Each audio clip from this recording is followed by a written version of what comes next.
Our next performers are members of the National Honor Society for Dance Arts, choreographed by Miss La Rosa, to an expert of the poem, Still I Rise by Maya Angelou.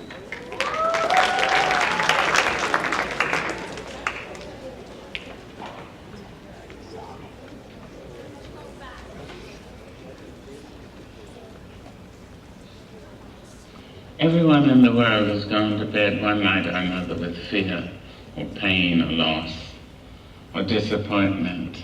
Despite it all, black and white, Asian, Spanish, Native American, we rise.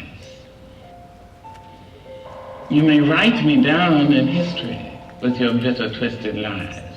You may trod me in the very dirt, but still like dust, I'll rise. Just like suns and like moons, with the certainty of tides, just like hope springing high, still I rise.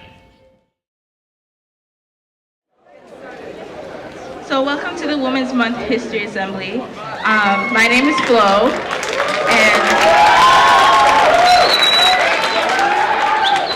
and I'll be reading you a piece from The Witch Doesn't Burn in This Place by Amanda Lovelace.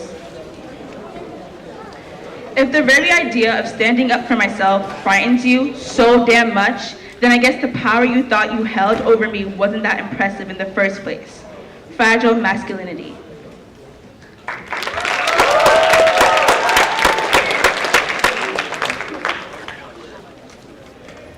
Hello, I'm Natalie. I'm just coming in to introduce the Silent Sky. Silent Sky is the story of Henrietta Leavitt and the other women who helped to chart the stars at the Harvard Observatory in the early 1900s.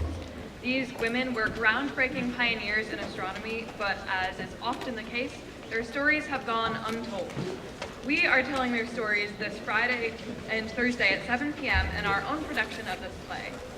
Here is Lucy Gunther playing Williamina Fleming, Val Farley playing Annie Jump Cannon, and Grace Lottie playing Henrietta Leavitt in a preview of Silent Sky.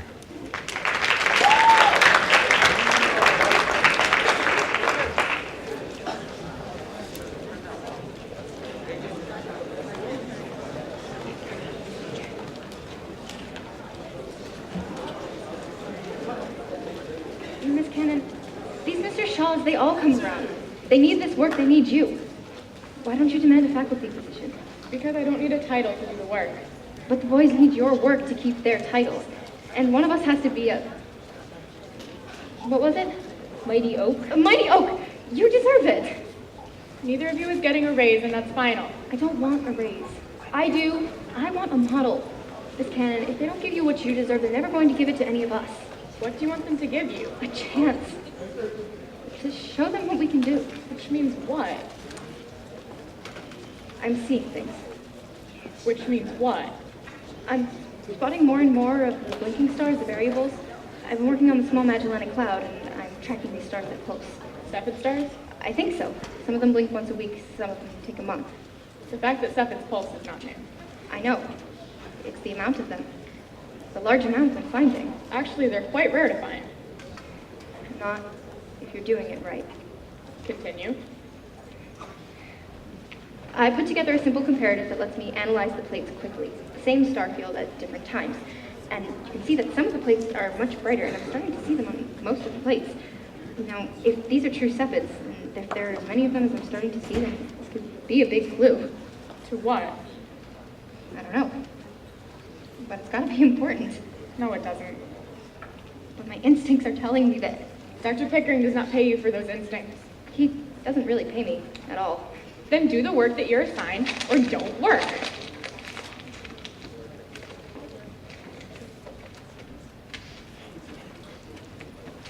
You may, however, stay after work, if you'd like, Miss Leavitt. What? If you're quiet. Really? Really? Only rule is quiet. Understood. Thank you.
I am born protected. In my womb I lie, undetected. I heard them speak about a woman, touched, used, taken, hit, abused. I am a girl. I don't know this hate. I am a girl. I don't understand this hate. I am a girl. I don't want to be a woman. Was I a woman when in elementary I was told I can't play tag with the boys? Was I a woman when my first school dance also marked my first talk about boys touching me? 5th grade, by the way. Was I a woman when my dad had to tell me I couldn't wear shorts to school even though it was summertime? Was I a woman when I was warned about being catcalled by men, only for it to happen to me the next week? Was I a woman when an old man reached out to touch me when I was walking to work? Was I a woman when I learned how to carry my keys as a weapon? You know, just in case. Was I a woman when I'd have to call a friend walking home because either she or I were being followed? Was I a woman when walking past staring groups of boys in high school triggered anxiety deep in me? Will I be a woman at my first college party? Will I be a woman when, at that party, different guys tried to grab me and dance with me? Will I be a woman when the next day the words bitch, slut, or even prude are thrown at me as I walk around campus? Will I be a woman when my friends convince me to go to the next party, only for it to happen all over again? Will I be a woman when I become just another statistic of women who are sexually assaulted in college?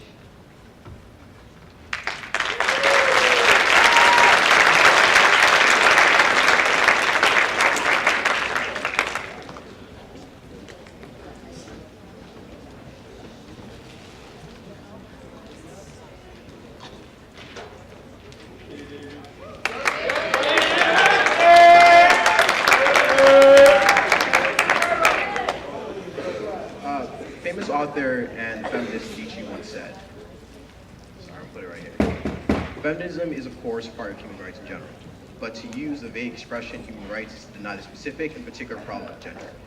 It would be a way of pretending that it's not just women who have for centuries been excluded, but denying that the problem of gender targets women. There's a lot to unpack in this quote, but right now I want to focus on a very specific part of it. It'd be a way of pretending that, It'd be a way of pretending that it is not women who have been for centuries been excluded. Women and their issues have always been thrown to the back of the train of progress. Voting, income, freedom to decide what happens to their own bodies. Women's opinions, these issues, have been historically sidelined. Feminism isn't about the myth of hating men, but instead means that you recognize, first off, there's an inherent inequality in the world. And you ask yourself as an individual, what can I do to help? You know? We need to acknowledge our privilege.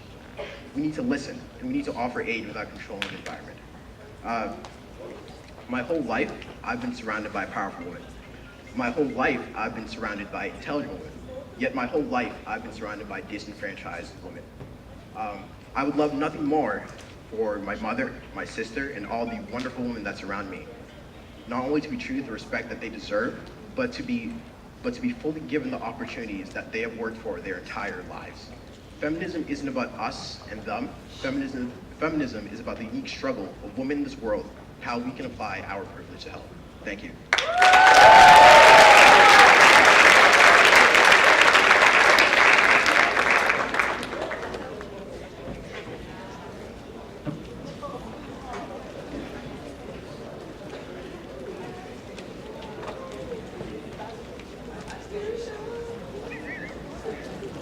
Our next performers are members of the National Honor Society for Dance Arts, choreographed by Miss La Rosa, to an expert of the poem, Still I Rise by Maya Angelou.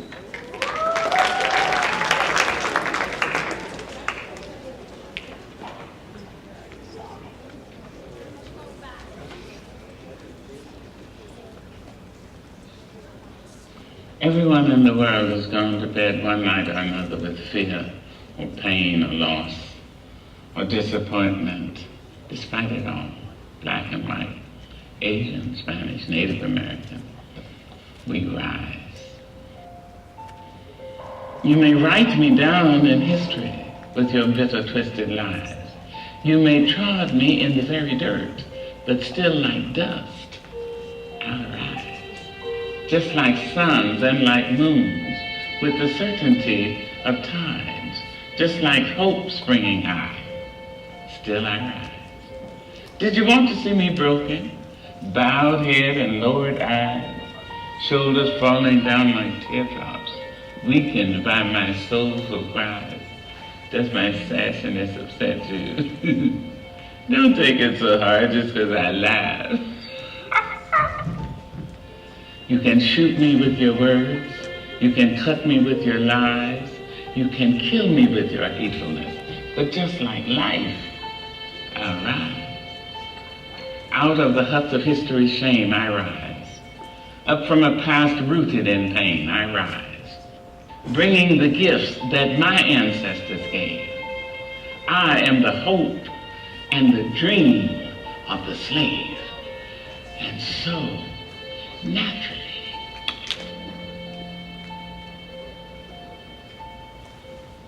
there I go rising.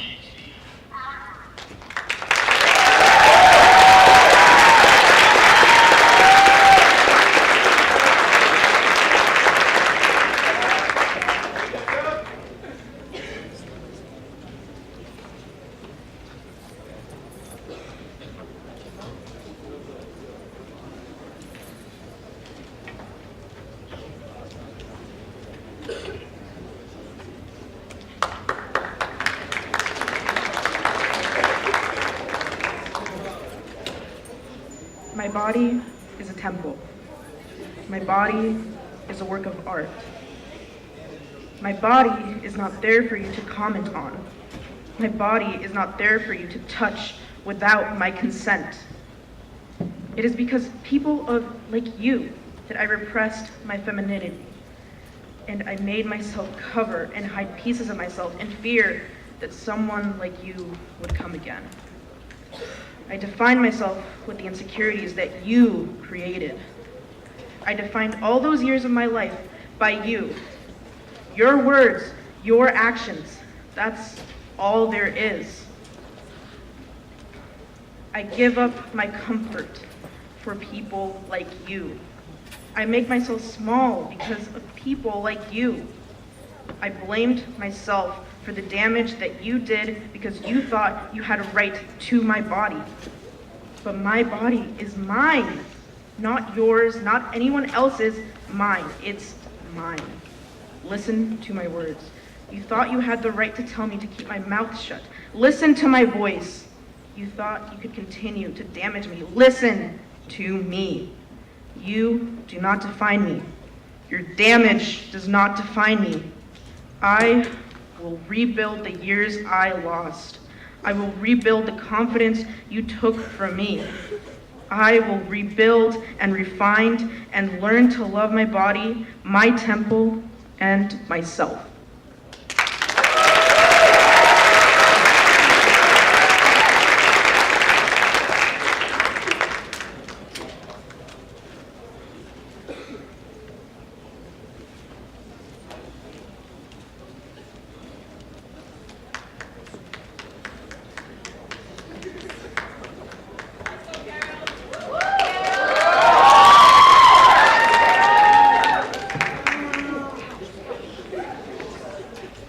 I am a nasty woman.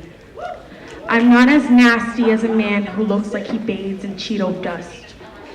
I am a man whose words are a distraction to America's electoral college-sanctioned hate speech contaminating this national anthem. I am not as nasty as the Confederate flags being tattooed across many nations. Maybe the South is actually going to rise again. Maybe for some it has never really fell. Blacks are still in shackles and graves just for being black. Slavery has been reinterpreted as the prison system in front of people who see melanin as animal skin. I am not as nasty as swastika painted on a pride flag. And I didn't know devils could be resurrected. But I feel Hitler in these streets. A mustache traded for a toupee. Nazis renamed the cabinet. Electroconversion therapy, the new gas chambers.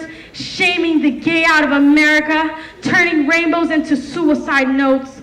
I am not as nasty as racism, fraud, conflict of interest, homophobia, sexual assault, transphobia, white supremacy, misogyny, ignorance, white privilege. I'm not as nasty as using little girls like Pokemon before their bodies have been developed. But yeah, I am a nasty woman, a loud, vulgar, proud woman. I'm not as nasty as the combo of Trump and Pence being served up to me being in my voting booth. I'm nasty like the dad of my grandmother taught me into getting into that voting booth. I'm nasty like the fight for wage equality. Scarlett Johansson, why were the female famous actors paid less than half of what a male actor earns each year? See, even when we go into higher paying jobs, our wages are still cut with blades sharpened by testosterone. Why is the work of a black woman and a Hispanic woman worth only 63 and 54 cents of what a white man's privileged daughter? This is not a feminist myth. This is inequality. So we are not here to be rebuked. We are here to be respected. We are here to be nasty. I am nasty like the bloodstains on my bed sheets. We don't actually choose if and when we have our periods. Believe me, if we could, some of us would. We don't like throwing our favorite pairs of underpants. But tell me, why are tampons and pads still taxed when Viagra and Rogaine are not? Is your erection really more than protecting the sacred, messy part of my womanhood? Is the bloodstain on my jeans more embarrassing than the thinning of your hair? I know it is hard. I know it is hard to look at your own entitlement and privilege. You may be afraid of the truth. I am unafraid to be honest. It may sound petty bringing up a few extra cents. It adds up to the pile of change I have yet to see in my country. I can't see, my eyes are too busy praying to my feet, hoping you don't mistake eye contact for wanting physical contact. Half my life I have been zipping up my smile, hoping you don't think I want to unzip your jeans. I'm unafraid to be nasty because I'm nasty like Susan, Elizabeth, Eleanor, Amelia, Rosa, Gloria, Sonia, Malia, Michelle, and Hillary. And one more thing, our pussies ain't for grabbing. Therefore, reminding you that our balls are stronger than America's ever will be. Our pussies are for our pleasure. Therefore, birthing new generations of filthy, vulgar, nasty, proud, Christian, Muslim, Buddhist, Jewish, and Sikh. You name it, for new generations of nasty women. So if you are a nasty woman or love someone who is, let me hear you say, hell yeah.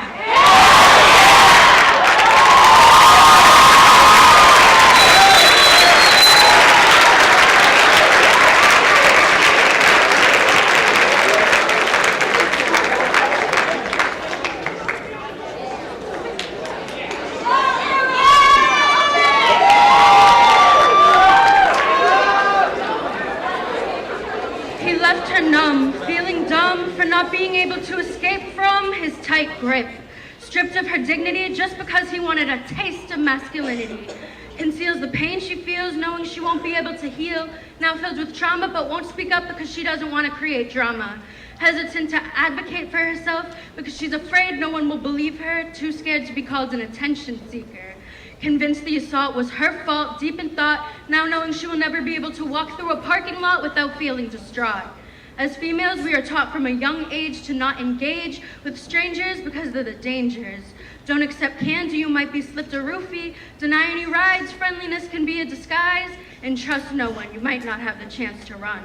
Uptight walking around at night because the lack of light could lead to fright.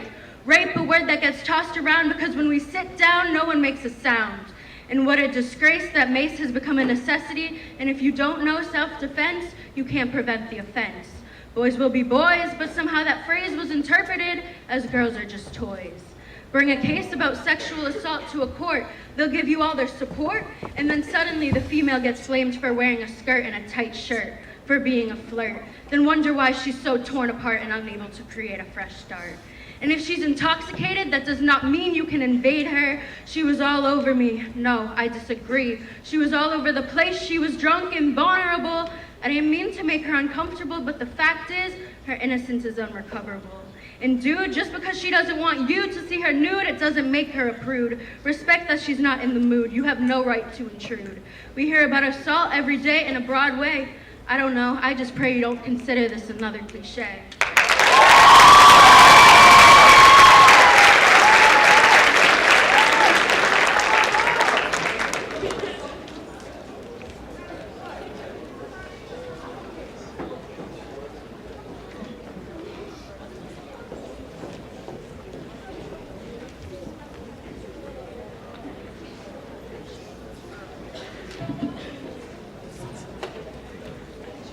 Hi, my name is Haley, My name is Angie.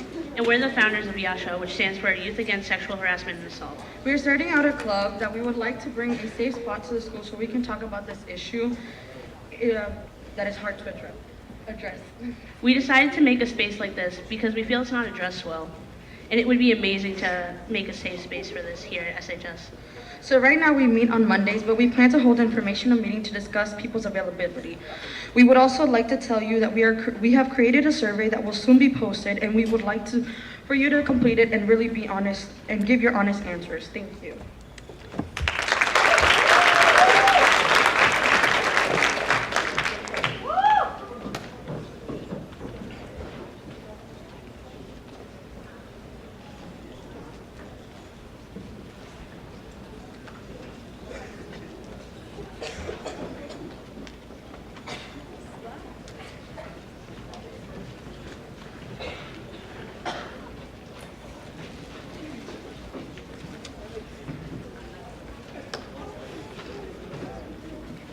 I'm just going to read you guys another poem from the book. I appreciate every roll, every scar, every acne mark, every pound, every stretch mark, every hair, every bit of cellulite, the only body I have. Things I still struggle to say, and that's okay.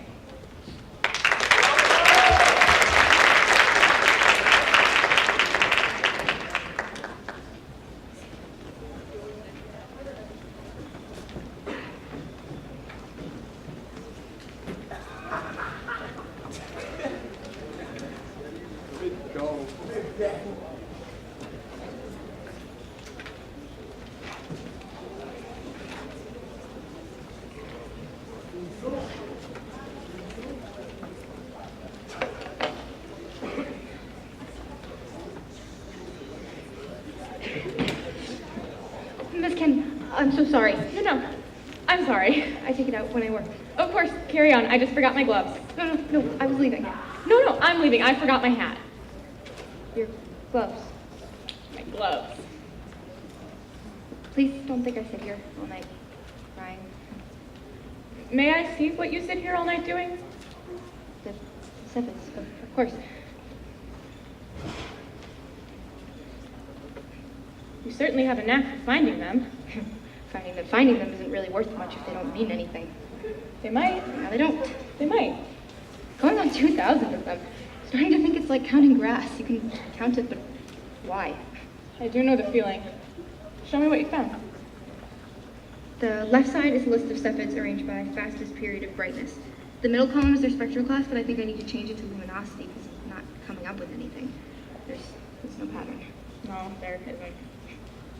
I've wasted so much time on this. Miss Levitt. Really thought I could sense something in the numbers. Really feel there was something important we weren't connecting, but no. Miss Levitt. 12 notebooks packed. Staring at me. Loose ends, all loose, and nothing to show, and no meaning, and nothing makes any damn sense. Henrietta. Excuse my language. You're close. Keep working. Think about how you're thinking. It's in there. Should I ask Dr. Pickering? No. Mr. Shaw? Oh no. This one's yours. Thank you. Miss Levitt, I think you might be in the middle of it. Of what? That chance.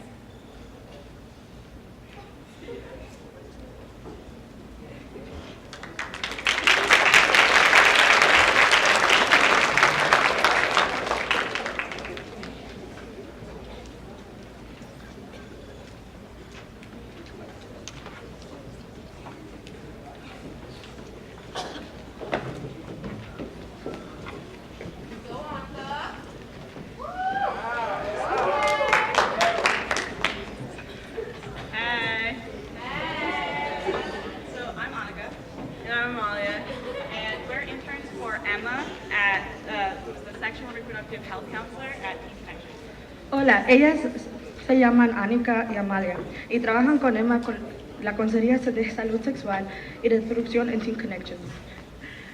We just want to take a second to remind you all about a great resource related to everything we've been talking about that's right here in the school. So Teen Connection is in room 325. It's like right on the third floor, right by the art classrooms. Teen Connection offers primary care, mental health care, sexual and reproductive health care, and it's for people ages from 12 to 24. And services are free and confidential regardless of documentation status or insurance. Queremos recordarles de un recurso que tiene que ver con los temas de que hablamos hoy. Teen Connection está en el cuarto 325 en el tercer piso de la escuela, cerca de la clase de arte. Teen Connection es una clínica para adolescentes que ofrecen los siguientes servicios: doctor de salud general, servicios de salud mental y servicios de salud sexual y reproducción. Los servicios son gratis y confidenciales, no importa si tienes documentación o seguro médico. One resource that we think is particularly important is Emma, the sexual and reproductive health counselor at Teen Connection. She provides pregnancy tests, STD tests, STD treatment, birth control, and Plan B. And there are also free condom packs and tampons and pads that are all in the bathroom of Teen Connection, which you can grab at any time, no questions asked. Also, Emma is available to see anyone who has experienced or is experiencing sexual harassment or assault. If you or any of your friends have any questions about reporting or the counseling process for sexual misconduct, please call Teen Connection or stop by room 325 to set up an appointment. Un recurso en Teen Connection específicamente importante es Emma, la consejera de salud sexual y reproductivo. En Teen Connection, ella está disponible para ofrecer pruebas de embarazo y infecciones transmitidas sexualmente, tratamiento para infecciones transmitidas sexualmente y métodos contracepción, incluso contracepción de emergencia para estudiantes. También puedes agarrar preservativos y tapones pads gratis adentro del baño de Teen Connection. Estos servicios son gratis y confidencial. Emma también está disponible para hablar con cualquier persona que ha experimentado o está experimentando violencia sexual de cualquier tipo. Si tú o tus amigos tienen preguntas que tienen que ver con el proceso de reportar asuntos de violencia sexual o si necesitas recursos para sanar, por favor llame a Teen Connection o pase por el cuarto 325 para establecer una cita. Okay, and then before you guys leave here today, right by the door we've got a bunch of free pads and tampons and also pens with the number for Teen Connection's phone number, so please just grab as many as you need. Antes de salir de la asamblea, puedes agarrar tampons, pads y bilígrafos con el número de teléfono para llamar a Teen Connection. Son gratis, están ubicados atrás, cerca de la puerta. Gracias.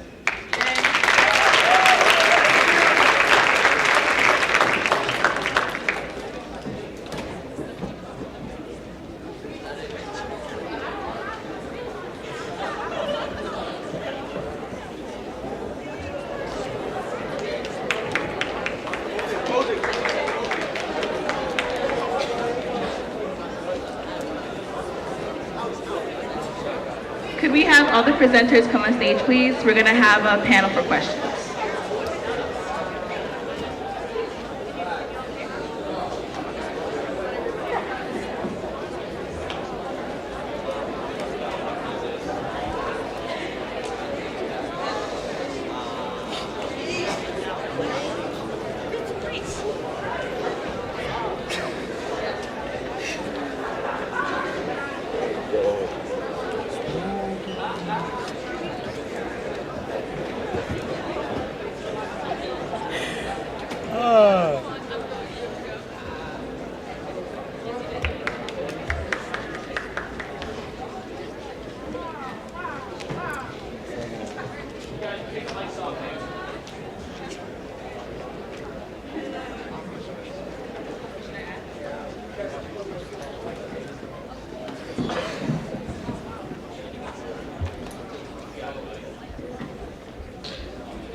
So are there any questions? Do you guys have questions?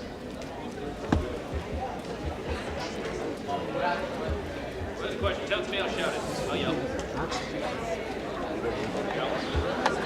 Questions, comments?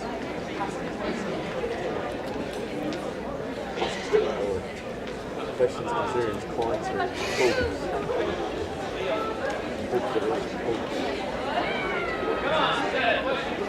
Any questions about anything that you saw today? When is Silent Sky? Great question. Any Silent Sky kids want to answer that question? This Thursday and Friday at 7 p.m. in this auditorium. Be there. It's going to be very good.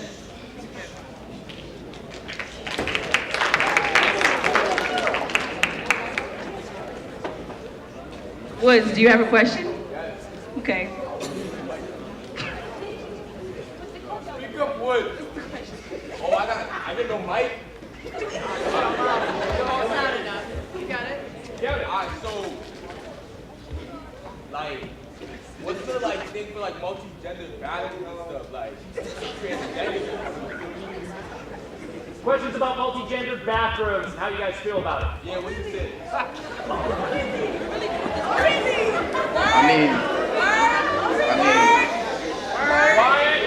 This is my personal opinion, but if it doesn't personally hurt you or affect you in negative fashion, then it doesn't really matter to you. So I feel like, personally, in my personal opinion, I see no problem with multi-gender bathrooms because they exist entities for people. It exists a space for people who want to use them. If it does not negatively affect you, then I don't see why there has to be any rage or anything of the sort. Thank you.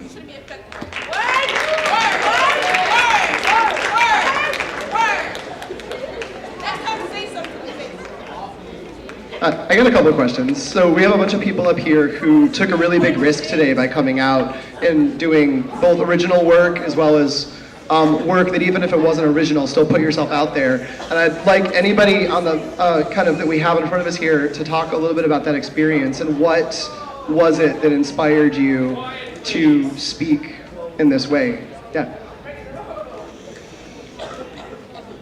What inspired me?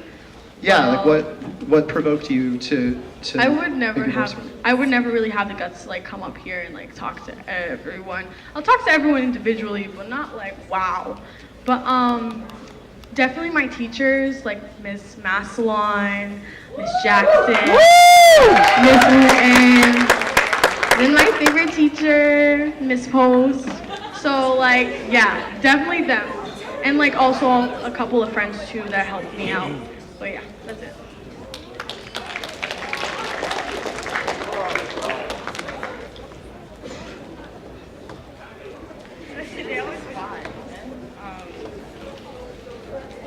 I don't know, I feel like it's important for especially Black women to be empowered when we live in a world where people come at us for anything. So I love sharing my energy to you guys back there, you guys here, because I'm here for you guys are here for me, we're all here for each other.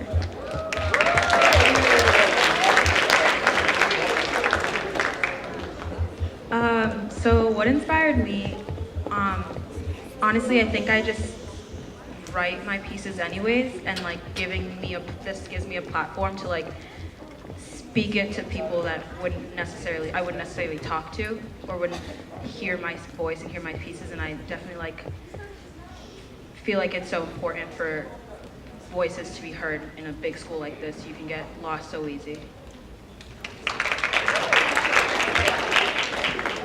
I mean, for me, I wrote the piece because I thought not enough people talk about being an ally and how you don't necessarily have to be female to be feminist.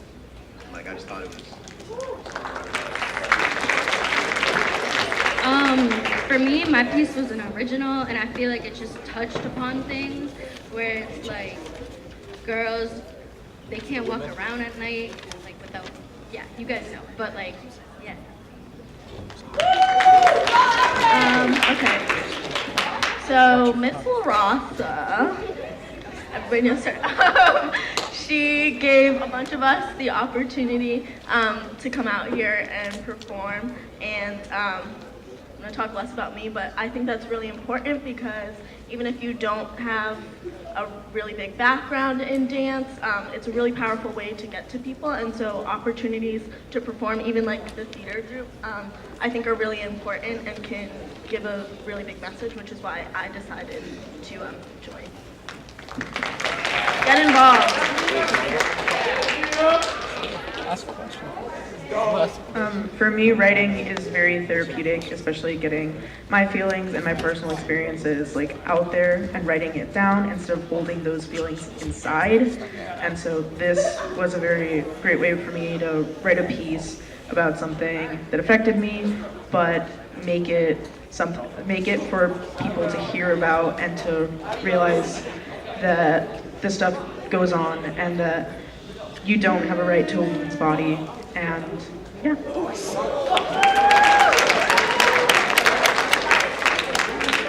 I got another question. I'm going to throw another one out there. What more can we do here at Somerville High to create a space for not only these types of conversations, but a space for women to feel safe and supported? So I think like the most important thing is that when you're confused, to just ask questions instead of making assumptions.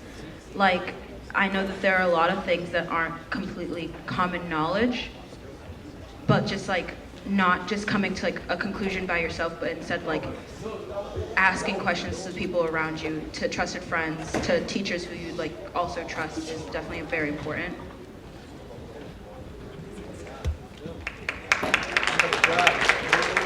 When having these conversations, it's very easy to get angry at people who are ignorant and not as educated on certain subjects. So it's important for people to, take a step back and realize that not everybody is exposed to the same experiences. Not everybody, they don't go through the same things.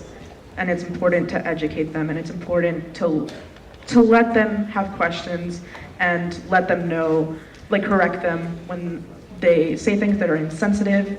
So yeah.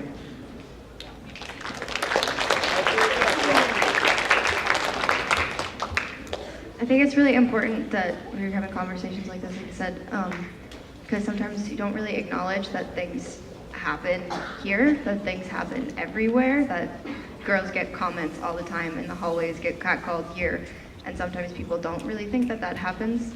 Because it's not, either you don't see it everywhere, like you don't always actively see it happening, and then girls will be in the corner like having a conversation about it, like, oh yeah, this dude's a creep. Like, there'll always be that one guy that everybody knows, every girl knows, avoid him, but nobody really seems to acknowledge that. Like, that's normal, that's a normal thing that happens all the time, but nobody really talks about it, and so I think it's important that we acknowledge that that is a thing.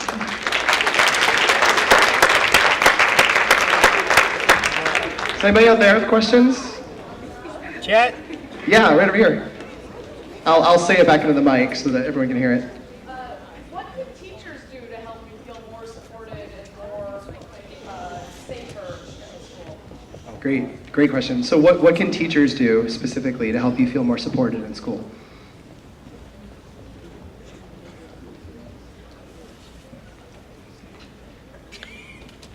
So I think it's important, again, conversations that we have in class, not just in assemblies and things. It shouldn't just be something organized. It should be something that is actively talked about in spaces that are supposed to be for education. I know in my English class, we've talked about it. I have a female teacher, Miss Bracer, she's cool. And we were talking the other day about experiences like that we've had as women, and she was talking to us, and we were like just sharing experiences, and every girl was sitting there like, yeah, I know, like relating. And it's just important that you see that you see that other girls, other women have experienced the same things, and that you talk about it in spaces that are supposed to be meant for education, for learning. And then for other teachers who, if you're like math classes or whatever, where you wouldn't necessarily be talking about stuff like that because it's not, math, it's still important that those teachers would acknowledge if they see something happen, to say something about it, and to be like, that's not cool, that's not okay, you can't do that, and to show that they support their students who are going through things like that.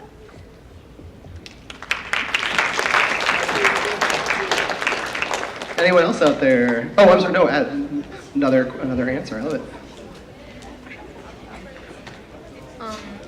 one thing that teachers could do would be like they could advocate about for us for like people who are in higher power in the school, because there's no point in a teacher listening to us if people from the higher power will not.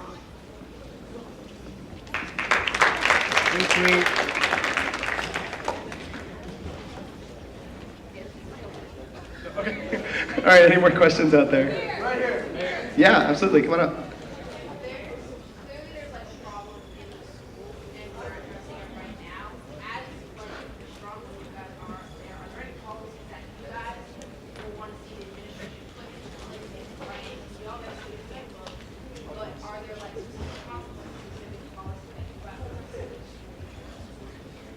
That's a great question. I'm not going to be able to rephrase it as eloquently, but let me know if I get it right. Are there any specific policies that you would like to see enforced, put into writing in our student handbook?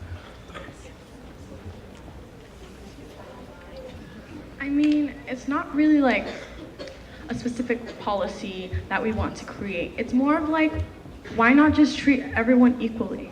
You know? It's like, you can't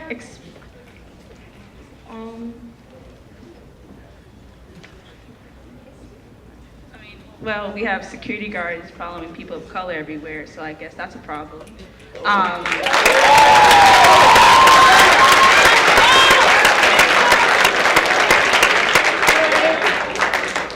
Or when it's certain situations where as if we all together, we feel like as if our words aren't being heard.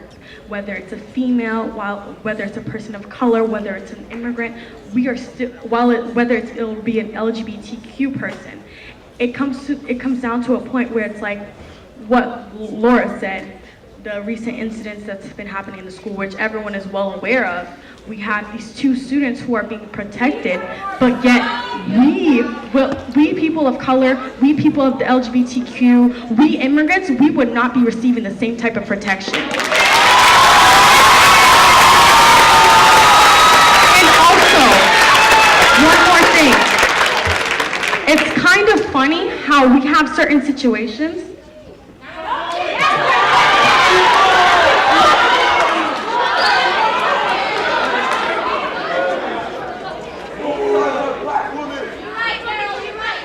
But y'all know. One policy that I would like to see is, I know we have like sexual assault, sexual harassment, it's probably like suspending or something, but catcalling I think should be included in that, because the amount of girls that get harassed in the school daily is ridiculous.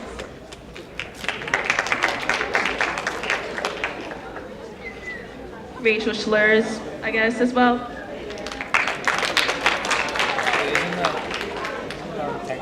I also think like the normalized language against women, that like people are saying these words and they don't even realize where they come from and how like offensive they are to women. And I don't even think that we do need policy, but I feel like the first step would be a conscious change in thought about how you react and how you police your thoughts. You know what I mean? I don't know, I find it really aggravating that most girls don't even realize they're being harassed or assaulted. It's just kind of like a norm. And it's like, it shouldn't be that way, and like it shouldn't.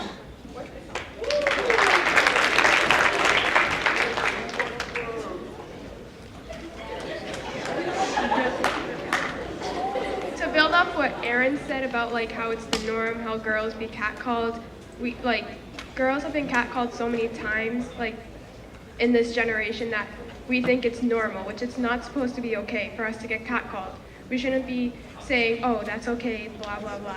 It should be that catcalling should be just like not like a thing anymore. We shouldn't be taking it as, oh, that's okay, that's not a big deal, blah, blah, blah. We need to have that as like gone. We can't be accepting it, saying that catcalling's okay. We do have to close out, but what I'm hearing a lot of here is that, I'm sorry, we're just running out of time. But what I'm hearing from all these amazing people on the stage, and even from the way that y'all are doing such a great job paying attention, is that you want to feel heard. And we want that too. So we have a lot of really wonderful groups that meet. We have the Women's Empowerment Group, with some folks up here are involved in that. The theater club, dance club, the GSA, these are all places that you can come and feel heard about some of these issues. And we want to help, and we want to continue that process. Huge thank you to all the brave people that are up here right now. And thanks so much for being a great audience. You did a nice job as well. Happy Women's Empowerment Month, Women's History Month. Thank you so much.